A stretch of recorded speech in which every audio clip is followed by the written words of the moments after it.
മൂത്രത്തിൽ പത വരുന്നതിന്റെ ഏറ്റവും പ്രധാനപ്പെട്ട കാരണം എന്താണെന്ന് വെച്ച് കഴിഞ്ഞാല്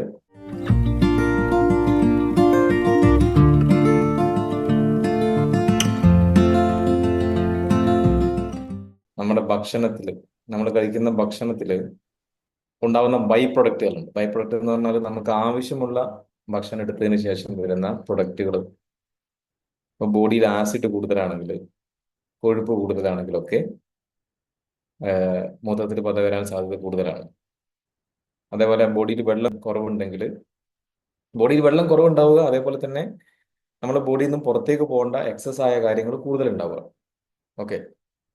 അപ്പൊ ഈ രണ്ട് കേസുകളിലാണ് കൂടുതലായിട്ടും നിങ്ങൾ ഈ ഏജിൽ വരാൻ സാധ്യത കൂടുതൽ. അപ്പോൾ അതിന് ചെയ്യേണ്ട കാര്യം എന്താണെന്ന് വെച്ച് കഴിഞ്ഞാൽ, ഒന്ന് നല്ലപോലെ സമയത്തിന് വെള്ളം കുടിക്കുക എന്നുള്ളതാണ്. ഒരു 1:30-2 മണിയാവുന്നതിന് മുൻപ് തന്നെ ഒരു 2 ലിറ്റർ വെള്ളം മസ്റ്റായിട്ട് കുടിക്കുക. പിന്നെ കൊഴുപ്പുള്ള ഭക്ഷണങ്ങൾ കുറച്ച് കഴിക്കുക. പിന്നെ ദഹിക്കുന്ന ഭക്ഷണങ്ങൾ പെട്ടെന്ന് കഴിക്കുക.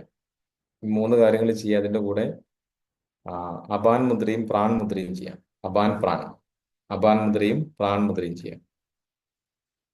എന്നിട്ട് ഒരു 7 ദിവസം നോക്കുക. 3 മുതൽ 7 ദിവസം നോക്കുക വ്യത്യാസങ്ങളുണ്ടോ എന്നുള്ളത്.